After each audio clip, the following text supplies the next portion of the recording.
8번의 후두학은. 구용어로는 후두학은인데 신용어로는 어때요?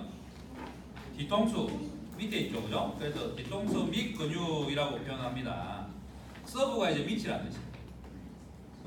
서브 오시피탈이 이제 후두죠, 후두. 그래서 서브 오시피탈 머슬이라고 부르는 건데, 대구할 때 서브 들어봤어요? 서브? 네. 밑에서 탁 올려주면 위에서 확 치는 거, 그죠? 이해가 쉽죠? 이런 식으로 영어 강사들이 설명해주면 참 좋을 텐데, 그죠? 그럼 영어도 단어 외우기도 쉽고 암기도 엄청 쉽겠죠? 근육학도 이제 이런 식으로 연관지어서 계속 단어적으로 생각을 계속해요. 그럼 외우기가 쉽잖아, 외우기가. 슈페리어 이런 우리가 슈퍼맨 할 때 위로 올라가잖아. 그러면 S만 들어가면 위를 뜻하는구나 이렇게 하면 되잖아요. 그런 것들을 연관을 시켜버리라. 그리고 이제 외우기가 쉽잖아. 암기도 그렇게 하는 겁니다. 암기도 영상법이라 하잖아요.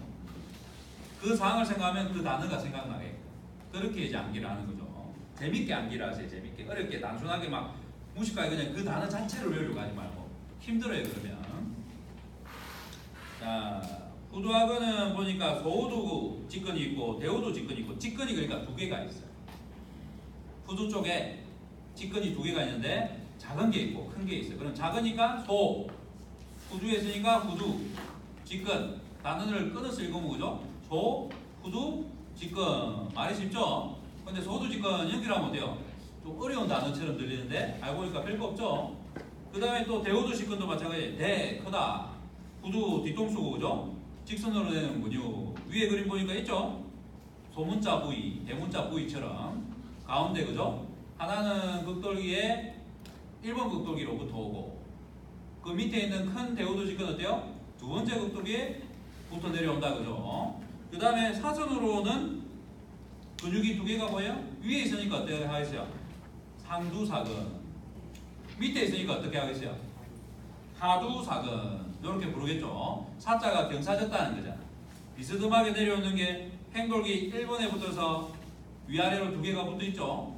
그래서 소두 직근이 소문자 부위로 양쪽으로 이렇게 있고, 대문자 부위로 대우두 직근이 있고, 양쪽으로 이렇게 가로쳐 놓은 것처럼 어때요?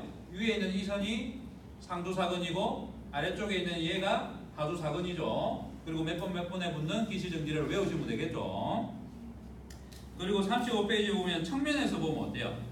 34페이지는 어때요? 뒤에서 본 모습이기 때문에 좌우가 있고 위아래가 있죠. 하나의 축이 빠진 거죠. 앞뒤까지 들어가야 3D가 되면서 입체적인 거죠. 그래서 공부를 하면 그림책을 보게 되면 항상 해부학책을 봐도 좌우와 앞뒤가 있으면 하나에 빠진 것을 그려놓은 그림을 보려고 해요. 그래 입체적으로 상상하면서 공부를 할 수 있잖아요. 그래서 해부학책을 봤을 때 여러 가지의 그림을 반복해서 보는 게 좋아요. 근데 우리는 보통 어때요? 글만 있고 그 근육이 그거구나, 그 용어가 그렇구나 이렇게 하고 넘어가 버리잖아요. 그죠? 그래서 졸업하면 해부학 아무 열심히 해도 학생 때 졸업하고 나면 해부학을 응용을 못하죠. 임상적으로. 그래서 임상해부학을 하라 그러면 3D적으로 사고를 해야 돼요. 그래서 제일 좋은 게 뭐겠어요? 카데바 실습이겠죠. 해부학 실습. 실제 해놓은 지체를 가지고 내가 해부학 공부하는 게 가장 좋죠. 해부학을 갈 수 없으면 어떻게 하면 좋아요? 인체 심리전이나 이런 것처럼 뭐 사람 모양을 이제 마네킹처럼 이렇게 만들어 놓은 거 있죠. 그런 것을 많이 볼 수 있으면 좋겠죠. 우리 때 인체 심리전이 유행을 해가지고 엄청 많이 봤었어요. 해부학 공부를 학생 때 엄청 많이 했죠. 덕분에. 지금도 가끔씩 하죠. 그러면 이제 전국을 다니면서 해부학 실습하듯이 그거 보고 공부하면 좋아요. 요거 책 하나 들고 가면 될 거 아니에요. 그죠? 그리고 지금 그림에 보니까 30페이지에 1번하고 축을 동맥 보이죠? 축을 동맥. 행돌기를 뚫고 올라가다가 경추 1번을 뚫고 어떻게 돼요? 후두학은 밑으로 들어가 버리죠. 쭉 가다가 어떻게 해요? 쭉 올라가다가 후두학 쪽으로 들어갔다가 내로 들어가는 거예요. 앞쪽에서는 경대맥이 올라와가지고 축을 동맥과 나서 뭐가 돼요? 릴리스라는 사람이 만든 릴리스걸이 되는 거예요. 그리고 전두엽맥하고 뭐 후두엽맥하고 이렇게 가면서 뻗어나가는 거라. 그래서 뇌의 기능을 떨어뜨리는 두 개의 동맥이 뭐예요? 축을 동맥과 경동맥인 거죠. 그래서 이 두 개의 흐름을 누가 막아요? 지금처럼 후두학근이 막을 수도 있고, 그 위에 있는 방극근이 막을 수도 있고, 앞쪽에서는 누가 막아요? 경동맥이 SCM에 의해서 중체적으로 해서 눌릴 수도 있고. 그러니까 이런 것들이 굳어 있으면 어때요? 내 머리가 잘 돌아가겠어요? 안 돌아가겠죠? 그럼 내가 이렇게 머리 숙이고 공부하는 사람이 공부 잘할 수 있겠어요? 일단 공부 잘하면 머리에 피가 자라야 머리가 팽팽 돌아갈 거 아니에요, 그죠? 근데 이러고 있으면 어때요? 머리가 멍해지니까 암기력도 떨어지고 뇌 기능도 밥 안 주는데 일 시키는 거랑 똑같잖아요, 그죠? 그러니까 내가 이렇게 공부하면 좋겠죠? 피가 잘 올라갈 거니까. 그리고 호흡만 해도 어때요? 행경막이 이제 이 펌프 역할을 해준단 말이에요. 그럼 행경막이 펌프를 껴주면서 이렇게 올려주는데 이렇게 있으면 어때요? 행경막이 일 안 하잖아요? 흉식만 하잖아요, 그죠? 그럼 어떻게 되겠어요?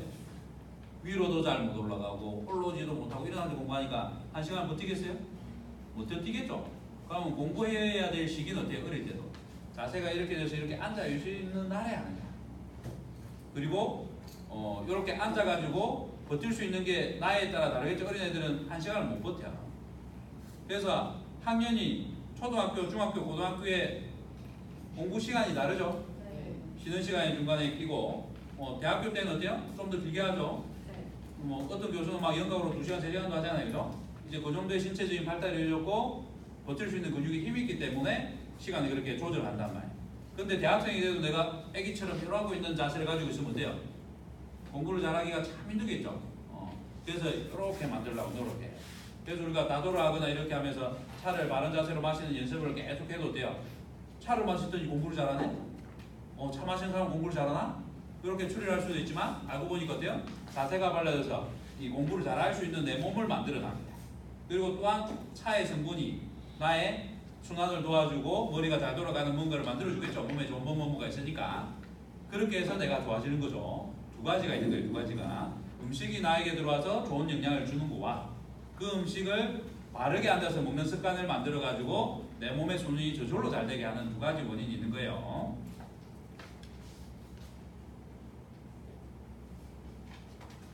자, 신경지배와 기능, 기시정지에는 자세하게 어디에 나와 있죠?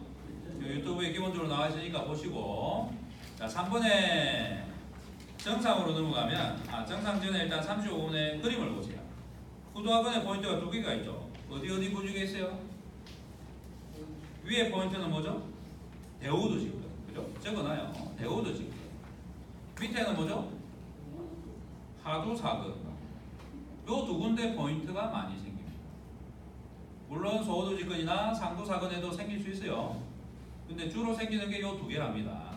그래서 요 두 개를 만들려고 해야 돼요. 깊이 있기 때문에 어때요? 정확하게 만지기 어렵겠죠. 흉쇄들근은 끝에 있으니까 만지면 이게 흉쇄들근이나 하고 바로 알 수 있겠죠. 근데 우두학근은 깊숙이 있으니까 어때요? 정확하게 톡진하기 어렵죠. 그래서 정확한 기시정지를 이해하고 뼈의 위치를 생각하면서 이렇게 들어가면 거기 있겠구나 상상을 하면서 들어가야겠죠. 그걸 우리는 공간 진압 능력이라고 했다, 그죠? 그런 생각을 잘 해야 돼요. 그래서 행돌기가 여기 있고 극돌기가 여기 있으니까 근육이 이렇게 가겠네. 근데 좌우 위아래로는 그런데 앞뒤로는 행돌기가 앞에 있고 극돌기가 뒤에 있으니까 근육이 뭐 붙어도 약간 이런 식으로 있든지 이런 식으로 있든지 저런 식으로 막 여러 가지 모양을 이루고 있겠죠, 그죠? 그러면 내가 어느 방향으로 들어야 정확하게 크로스로 내가 만질 수 있는지를 생각하면서 내가 찌르고 들어가야 되는 하나의 축. 그럼 하나의 축이 더 생기게 어때요? 포디가 되겠죠. 그럼 우리 테크닉은 뭐예요? 포디 테크닉입니다. 포디 테크닉. 내가 하나 찌르고 들은 하나의 축이 첨가가 되는 거잖아요, 그죠? 그러니까 3D적인 입체적인 감각과 그와 관련된 내가 하나의 힘의 축을 찌르고 들어가는 것을 정확하게 이해를 해야겠죠. 그걸 이해 못하면 치료를 하기 어렵겠죠. 그 감각을 타고난 사람이, 이건 공부를 하다가 생기는 게 아니죠. 몸을 많이 쓰는 사람이 생기는 거죠. 운동을 잘하는 사람이 생기는 거죠. 그 공부를 안 해도 그걸 타고난 사람들은 어때요? 치료를 잘할 수 있겠죠. 이렇게 봐 그러면 잘 따라하니까. 그 대신 이유는 몰라.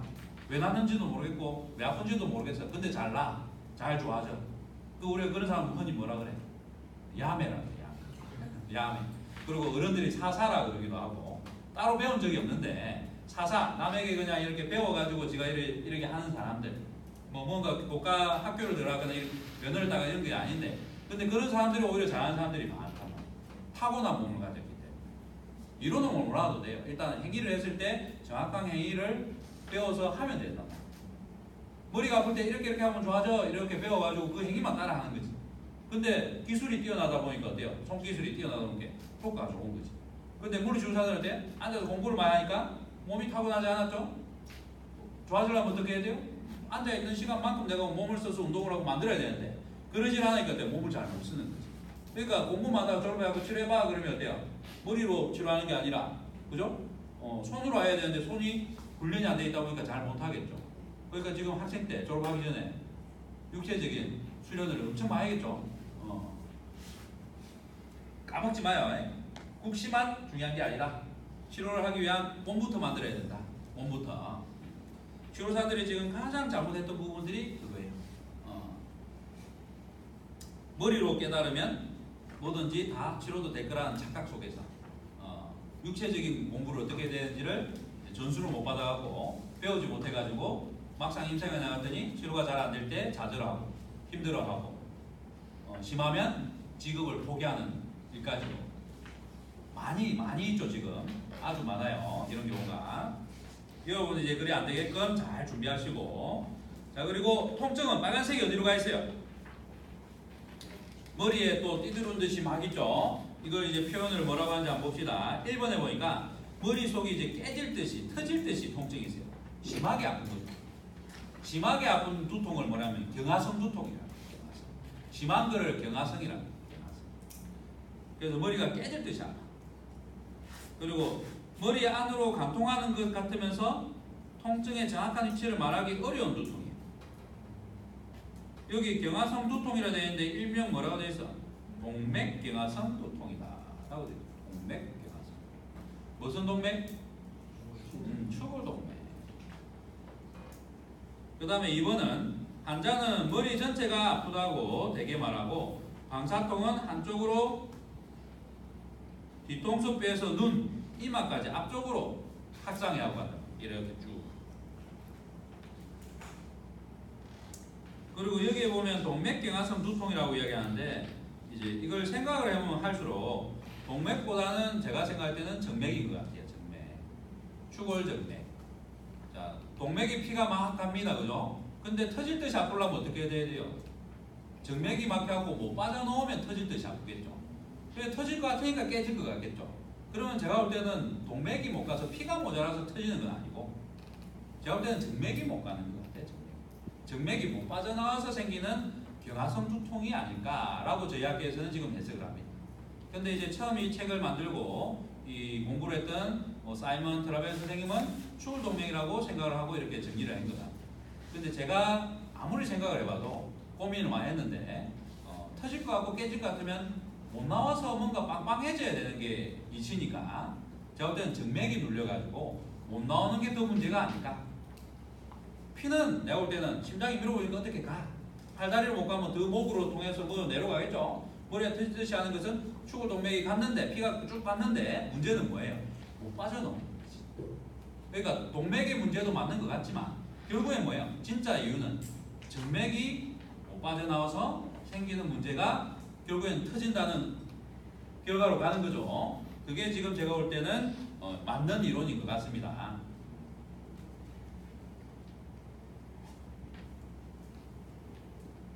저희 학회 빼고는 나머지가 다 축을 동맥 때문에 그렇다고 표현하는데 저희 학회의 입장은 그렇습니다. 자, 그리고 3번의 정상 보세요. 정상. 방긋근하고 구별이 쉽지가 않대요. 구분할 수 있는 게 뭐예요? 많이 아파요? 적게 아파요? 좀 심하게 아프다 그러면 구두학원까지 넘어갔구나. 내가 머리 이렇게 숙여 있어도 어때요? 처음에 승모근이 잡아주고 환상근도 도와주고 그 다음에 방긋근이 힘을 쓰다가 다혈근까지 문제가 되는데 더 심하면 어때요? 구두학원까지 고장 나는데 이게 한 개만 고장 나는 게 아니고 연쇄적으로 같이 몇 개가 고장 났든지 아니면 구두학원까지 고장 났든지 이렇게 되겠죠. 구두학원 하나만 고장 나고 이런 건 없어요. 겉에가 안 도와주고 고장이 나면 구두학원이 가보아 걸리겠죠. 그런 문제가 생긴다. 그리고 평소에 맨날 일소에서 공부를 하다가 이 늘어나고 구두하고 문제가 있는 사람이 어때요? 술을 먹는다고 막 성질을 난다고 원샷하면 어때요? 그날 구두학원이 엄청 안 좋겠죠.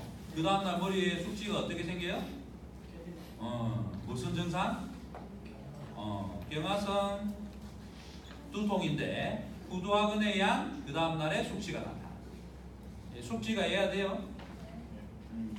술을 먹고 술의 기운 때문에 머리가 아픈 게 아니고 구두학원 때문에 추골동맥이 압력을 받아서 피가 쭉쭉쭉 가고 그죠? 그 다음에 내려오지 못해서 깨질 듯이 아픈 통증이 나타난 거야. 그 다음 날 어때요? 구두하근이 안 풀린 거지. 이완이 안 된 거지. 그래서 어때요? 아침에도 아픈 거야. 자고 일어나도. 충분히 쉬었다 싶은데도 안 되는 거야. 그래서 술 먹고 숙취 있는 날은 어때요? 일어나기 싫고 집에서 자고 싶고 쉬고 싶은 마음이 드는 거야. 밖에 나가기 싫잖아. 왜? 머리를 기대고 이 근육이 휴식을 취하게끔 만들어주고 싶으니까. 점점 몸이 안 좋아질수록 이제 술에 못 이기는 거죠. 이래 되면 이제 술에 못 이기는 거예요. 근데 젊을 때는 어때요? 이 근육이 발달되어 있다면, 아직 쌩쌩하다면 어떻겠어요? 술을 먹고도 그 다음날 잘 돌아다니겠죠.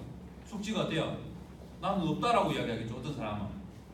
근데 나이가 드니까 어때요? 근육이 안 좋아지니까 어느 날부터 나는 숙취가 있더라 라고 이야기하고, 그 전에 필름이 안 끊기는데 어느 날부터 필름이 끊기더라 라고 또 이야기하고, 그죠? 그런 일들이 일어나겠죠. 그리고 흉쇄혈관 때문에 나중에 먹으면 이마가 아픈 볼이 쏟아지는 통증이 있거든요. 흉쇄혈관 때문에 또 볼이 쏟아지는, 술 먹고 나면 막 이렇게 하잖아요. 그죠? 볼이 쏟으니까 막 이마를 잡잖아요. 그죠? 그 증상이 다 근육 때문에 생기는 숙취의 증상들. 다 들으니까 이제 그래서 그랬구나 하고 자기의 추억들이 막 떠오르죠. 근육 단련 잘해야겠죠. 그리고 술 먹으면 막 근육 풀어요.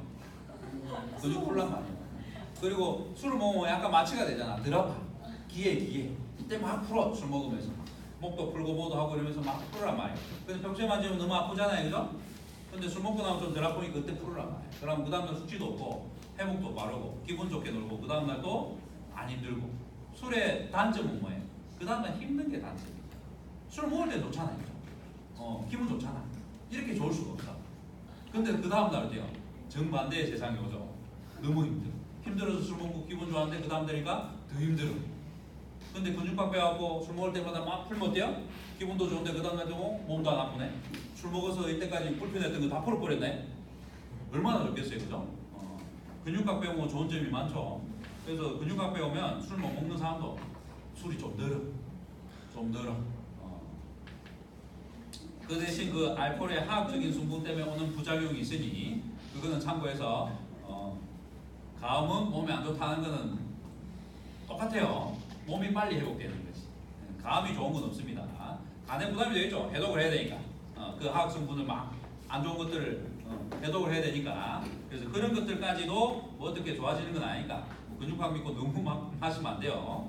적당하게 내 몸을 해치지 않는 범위 내에서 기분 좋은 자리에서 술을 먹고, 기분 좋은 자리. 기분 안 좋은 자리에서는 웬만하면 술을 먹지 마요. 기분 안 좋은 날. 그날은 술 먹으면서 원샷도 잘하고 막 때리기도 하면서 몸이 어때요? 내 몸을 상하게 만드는 날이고, 기분 좋은 날이 어때요? 먹으면서 막 웃고 떠들고 하면서 어때요? 내 몸이 열리는 날이에요. 풀리는 날. 그런 날 술 먹으면서 마셔야 될 때 몸도 풀고 이러면 어때요? 얼마나 좋겠어요. 그죠? 그러니까 기분 좋게 술 마셔야 돼요. 기분 나쁜 날에서도 술 먹고 웃고 떠들고 이러면서 기분을 전환을 해야지. 술 먹고 더 화가 나거나 기분 나빠지게끔 먹으면 안 돼요. 그래서 술 버릇도 잘 들여야 돼요. 잘못 들이면 안 돼요. 그래서 술을 먹고 기분이 좋게 웃는 사람은 감경하고.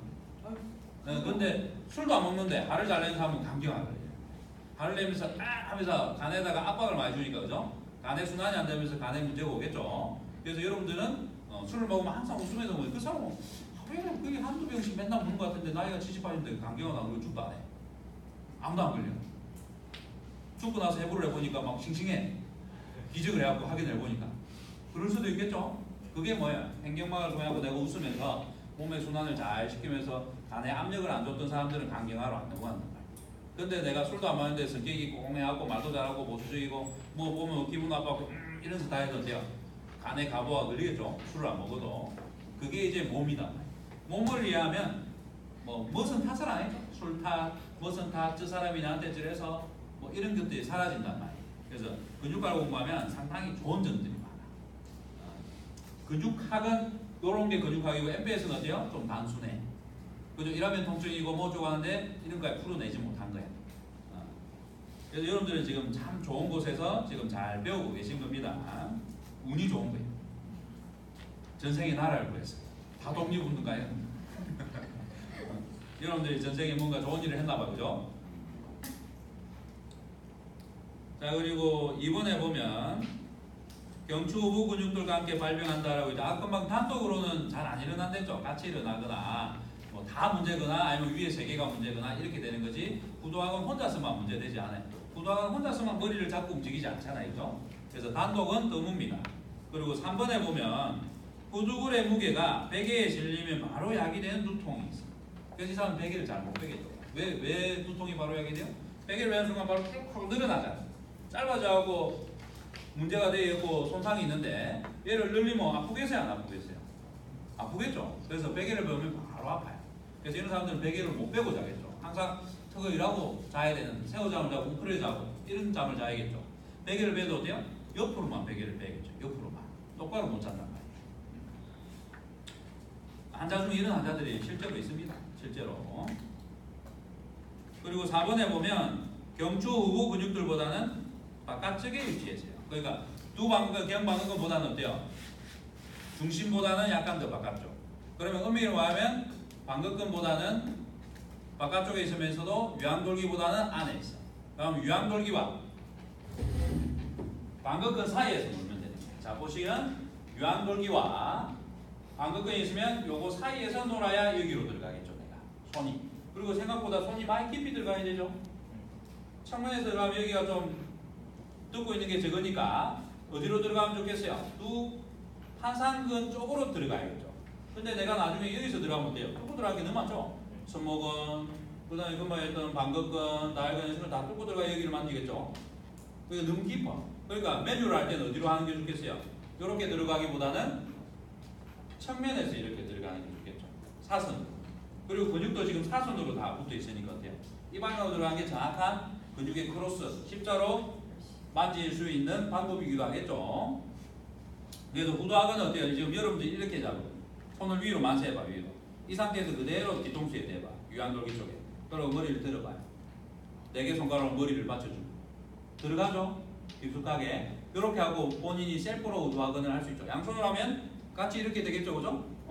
이렇게 하고 깊숙이 들어가서 속에 압력을 주면 되겠죠. 그때서 내가 움직인다고 이 근육을 촉진을 정확하게 할 수 있겠어요? 금방처럼 너무 깊이 있기 때문에 촉진이 좀 어렵겠죠. 그래서 얘들은 지압이라는 손가락의 힘으로 그냥 쭉 누르고 들어가면 되겠죠. 손가락이 아프면 팔꿈치로 눌러도 들어갈 수 있겠죠. 엎드렸을 때. 뭐 그런 다양한 방법이 있어요. 다양한 도구를 통해 가지고 자극만 주면 되는 거죠. 원리만 하면 뭐 팔꿈치로 하든 손가락으로 하든 어떤 도구를 써도 다 자극을 줄 수 있겠죠. 그리고 5번에 보면 정상에 종종 환자들이 두개골 기저부가 기저부 요 두개골의 밑에 여기를 가리키면서 금방 촉진했던 요 부위 있죠. 가리키면서 통증 진료를 확인하기도 합니다. 여기 부위가 아프다고 이야기하면서 표현을 한다니까. 그리고 뇌졸중에 의심이 되는 환자들이 만약에 이 통증이 생기면 심리적으로 어떻겠어요? 상당히 불안하겠죠. 통증은 후두학은 때문에 그런데 혹시 뇌에 관련된 문제가 있는 줄 알고 또 만약에 뇌졸중이 한번 발생했다가 다시 재발하는 줄 알고 엄청나게 심리적으로 막 그러겠죠. 요즘 표현으로 어때요? 심장이 쫄깃하겠죠. 잘못되는 거 뜨끔하고 막 혹시나 하는 이 마음에 심장이 그죠? 마음을 졸이겠죠. 그리고 통증의 원인과 활성화 요인에 보면 오랜 시간 굴곡을 견제하거나 오랜 시간 이제 굴곡을 하고 있는 걸 이제 잡고 있는 거지. 그리고 신전을 유지한 채로 위를 쳐다보고 있는 거, 짧아진 거고. 이거는 짧아져서 힘을 쓰는 거고, 그죠? 이거는 늘어나서 힘을 쓰고 있는 거죠. 그래서 단축성 호응, 이한성 손상을 맞는다라고 되어 있어요. 그래서 너무 쳐다보거나 위를 보거나 너무 이렇게 보면 안 좋아. 근데 이렇게 하고 쳐다보는 그나마 좀 나아요. 왜냐면 떨어지는 머리를 앞쪽이 더 많이 잡고 있죠. 그죠? 근데 숙이는 건 어때요? 계속 뒤에 쪽이 늘어나고 잡고 있는 거죠. 근데 이렇게 보고 있는 것보다 뭐가 더 문제가 있어요? 이렇게 하고 반복적으로 술을 먹는 게 더 문제죠. 그죠? 그러면 무거운 머리를 늘어난 채로 최대로 늘어난 상태에서 최대로 짧아지게끔 하는 운동을 후두하근이 반복하는 거죠. 그래서 이렇게 하다 보면 어떻게? 후두하근이 안 좋아지면 그 다음날 숙지가 머리가 깨질 듯한 통증이 생기는 거예요. 그래서 근육학 교실의 주도는 원샷보다는 반샷을 하라.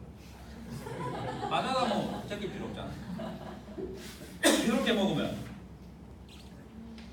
머리 제낄 필요 없잖아. 근데 이걸 원샷 하면 어때요? 탁 하고 제끼니까 어때요? 후두하근에 가부가 걸리겠죠.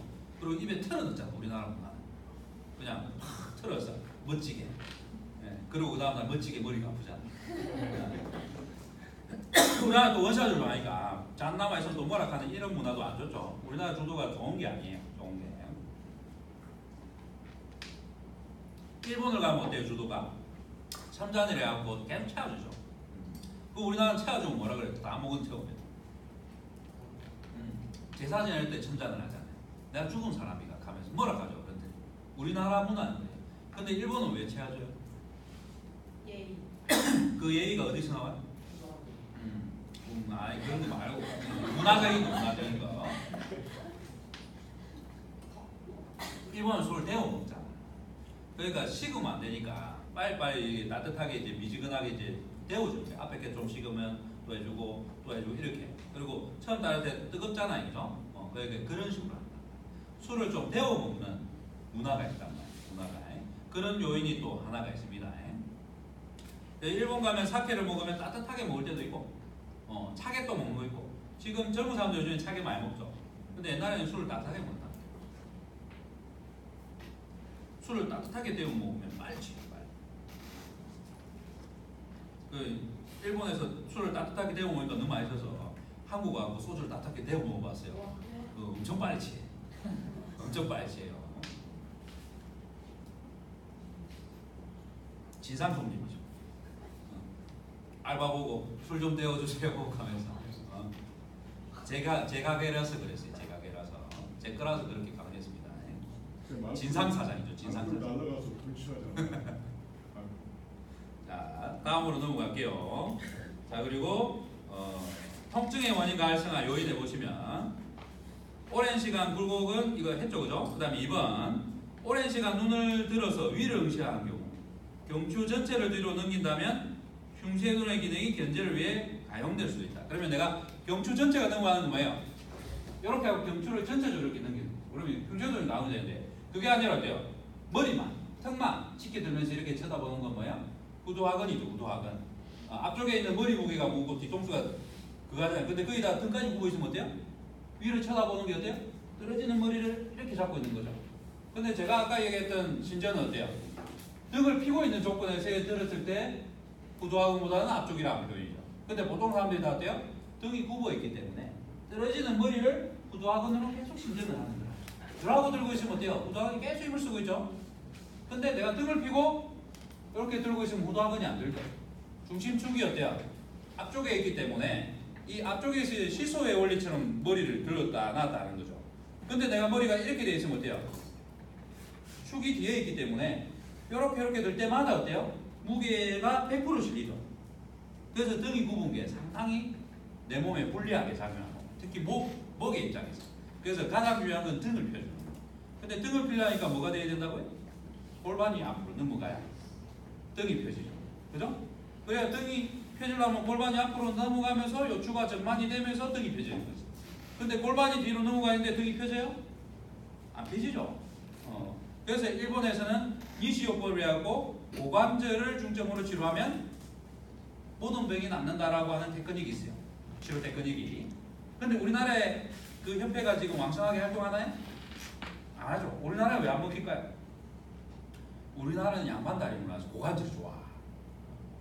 양반다리 제기차기 막 이렇게 하면 고관절이 너무 좋아. 근데 일본은 어떤 문화에? 꿇어앉는 문화죠. 그래서 고관절이 잘 고장나. 고관절이 내전 외전이 잘 돼야 부드러운 상태가 되고 골반이 좋은 거잖아요. 그죠? 꿇어앉아 있다 보면 어때요? 고관절이 좀 문제가 오게 되는 거예요. 그래서 고관절 때문에 생기는 질환이 상당히 많아요. 그래서 일본은 고관절 중심으로 치료하면 효과 좋은데 우리나라는 무슨 문제가 생겨? 고관절이 아니라 양반다리를 해서 고관절이 좀 유연한데 등이 굽은 사람이에요. 그래서 우리나라는 등이 메인이에요. 등을 중심으로 흉추를 중심으로 치료를 해야 좋아지는 문화를 가진 민족이에요. 나라. 그래서 우리는 하부흉추, 특히 하부흉추. 그죠? 장요근이 당겨져가지고 하부흉추가 신전이 되면서 등이 펴지면서 목, 어깨, 두통과 관련된 치료를 해야 되고 어깨 치료를 해야 되는 민족이고. 그죠? 일본 같은 경우는 고관절의 문제 때문에 생기는 질환으로 나라가 전 국민이 힘든 나라라고 보면 돼요. 그래서 우리는 등을 중점으로 봐요. 등. 이해가 되죠? 문화적인 차이가 또 병원의 그 나라의 치료적인 스타일을 이제 결정하는 거예요. 이걸 이해하면 모든 질환이 와서 다 치료할 수 있는데 이런 것들을 이해 못하면 이제 뭐 자기가 가진 테크닉을 했는데 왜 안 낫지 이럴 수 있겠죠. 일본 사람들이 우리나라에 오면 일본 테크닉 우리나라에 자리 잡을 수 있겠어요? 못 잡는 거야. 못 잡는 거야. 일본인 입장에서는 이걸 이해 못하니까. 그래서 우리나라에 한 번씩 일본 치료사들이 와주고 막 했는데 안 먹히는 거예요. 안 먹히는 거예요. 그리고 우리 같은 학계들이 더 한국에 이론적으로 더 탄탄하게 자리를 잡고 있기 때문에 일본 사람들이 오면 우리나라 학자들한테 깨져서 돌아가. 우리 저희 스승님 같은 경우도 일본 누구와 같이 초빙대하고 강의를 했는데 그래서 이제 우리 스승님한테 깨져서 돌아가는 거예요. 그러면 강사들끼리는 어떻게 했어요? 실력이 누가 좋은지를 아니까 부끄러워서 못 오는 거지. 우리나라에. 그런 일들이 지금 실질적으로 다 일어나고 있어요. 실질적으로. 이제는 다른 나라에 가서 배울 필요가 없어. 우리나라가 더 잘해. 우리나라가 더 잘해. 제가 봐. 잘하는 사람이 지금 더 많아지고 있고 손길수도 우리나라 사람들이 훨씬 더 잘하고 이제 반대로 우리가 서양이나 외국 사람들을 가르쳐야 되는 수준으로 올라가고 있어요. 실질적으로. 그리고 3번에 보면 경추를 고정하고 머리를 뒤로 넘겨볼 때 후두화 근육의 가하 긴장이 초래된다. 경추는 가만히 있고 뭐만 제껴? 턱만 더 올리면서 뒤로 제꼈을 때 문제가 있다는 걸 확인할 수 있습니다. 그리고 4번에 위를 보고 하는 작업의 환경군에 속하는 경우 뭔가 쳐다보면서 하는 거, 도배, 페인트, 그 다음에 가수원에 일하고 뭐 이런 위를 쳐다보고 하는 일들 있죠. 다 이쪽에 문제가 올 수 있단 말이에요. 그리고 경추를 회전을 한 상태에서 지속적으로 어설픈 상태로 머리가 노이즈 자세에 의해서 가부하를 받고 엎드리고 한다. 그러니까 목을 막 어설프게 돌리고 있는데 여기서 어때요? 자세가 어때요? 이렇게 하고 이렇게 있는 게 아니고 등이 구부정하거나 뭔가 어줍잖은 자세를 해가지고 이러고 있을 경우 어때요? 이 문제가 올 수 있겠죠. 가위 선생님이 가르쳐준다고 막 이러고 있으면 어떻겠어요? 문제가 올 수 있겠죠. 예를 들면 그런 문제들이 생긴다는 겁니다. 그리고 6번에 보면 필요한 목 근육을 고정된 자세로 유지하고 있는 동안 계속 스치게 하는 냉기는 TP를 활성화시킬 수 있다. 냉기. 지금 뭐 에어컨 밑에 있는 사람들 위험한 거예요. 에어컨의 바람에 냉기가 나의 또 이 문제를 일으키는 거지. 근데 다행히 자세를 좀 피고 있는 사람은 좀 덜하고 등을 굽혀하고 일하고 있는 사람은 떨어진 머리를 잡다가 근육이 가부가 걸리는데 차가운 것까지 와서 근육을 긴장시키고 있다면 어때요? 공부를 했더니 나중에 머리가 아플 수도 있겠죠. 이런 경우도 있으니까 항상 냉기를 조심해라. 특히 겨울보다는 여름은 에어컨 때문에 더 문제야. 겨울은 추우니까 다행히 목도리도 하고 마스크도 하고 모자도 쓰고 막 따뜻한 옷을 입잖아요. 그죠? 그래서 냉기에 노출될 일이 거의 없어. 추우면 바로 입으니까. 근데 여름에는 보통 냉기에 노출되는 경우가 많단 말이에요. 그래서 그걸 좀 조심하는 게 좋아요. 그리고 7번에 보면 외상 후 두통의 일반적인 TP 근원이 된다라고 되어 있죠. 외상. 밖에서 받은 충격은 어때요? 머리가 움직이면서 어때요? 후두하근이 안정성을 줄라 하다가 후두하근이 손상이 오는 경우가 많겠죠. 그래서 바깥쪽에서 오는 충격 때문에 TP가 생겨갖고 생기는 문제들이 아주 많단 말이에요. 그럼 교통사고가 난 후에도 머리가 깨져서 잡은 두통이 올 수 있어요? 없어요? 있어요.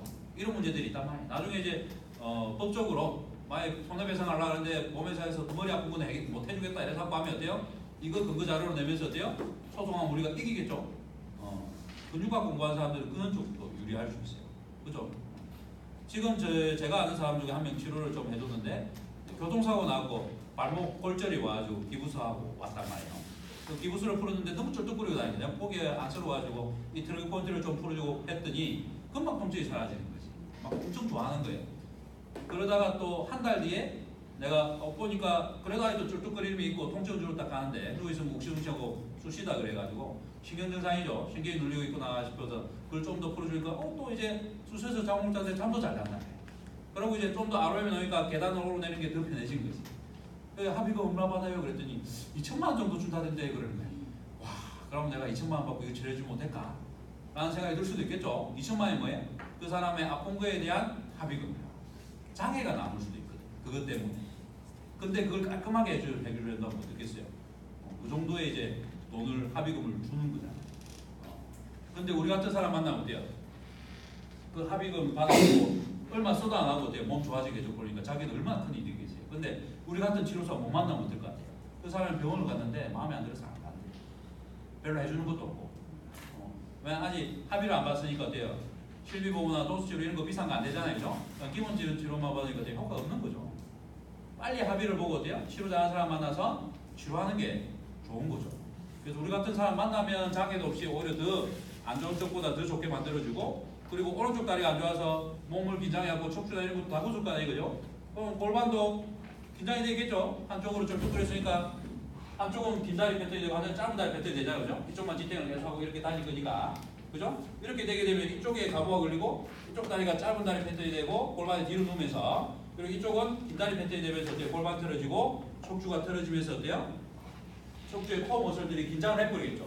그러면 얘들이 엄청나게 또 다른 2차적인 문제로 넘어가겠죠. 그래서 우리 같은 사람을 빨리 만나가지고 여기에 관련된 통증도 사라지게 만들어야 되지만 차후에 뭐 해야 돼요?